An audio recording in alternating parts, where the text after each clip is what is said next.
Sigma male म्हणजे काय? आजकाल लोक विचार करतात आणि आजकाल इंस्टाग्राममध्ये पण ट्रेंड चाललाय की एकटं राहणं, कोणाशी न बोलणं खूप शूर गोष्ट आहे.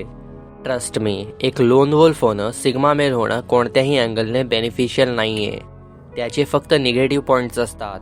कारण अल्फा, सिग्मा, बीटा हे सगळं फक्त ॲनिमल्समध्ये चालतं.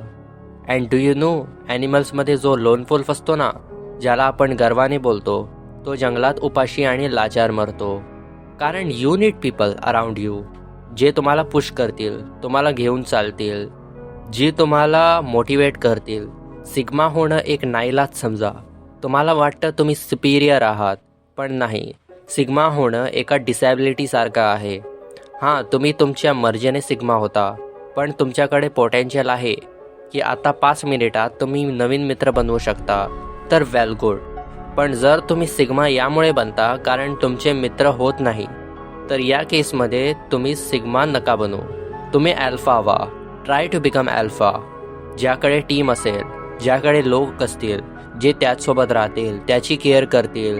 कारण आपण माणूस आहोत, आपण सोशल क्रिएचर्स आहोत. आपल्याला लोकांची गरज आहे. कारण लोन वुल्फ डायज अलोन.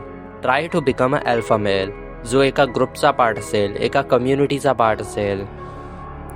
आणि आजकाल जो ट्रेंड चाललाय ना सिग्मा मेल्सचा, त्यात तुम्ही पॅट्रिक बॅटमॅनला बघता, टायलर डर्डनला बघता, थॉमस शेल्बीला बघता, तर ते फर्स्ट प्लेस हँडसम आहेत. ते उंच आहेत, त्यांची बॉडी खूप चांगली आहे.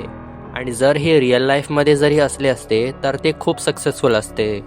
तर स्वतःच्या लुक्सला सुधारा, सोशल स्किल्सला इम्प्रूव्ह करा, जिमला जा. कारण तुमच्यामधून मोस्ट ऑफ द रिकामटेकडे आहेत आणि स्वतःला सिग्मा समजतात. तर आजसाठी इतकंच. Stay strong.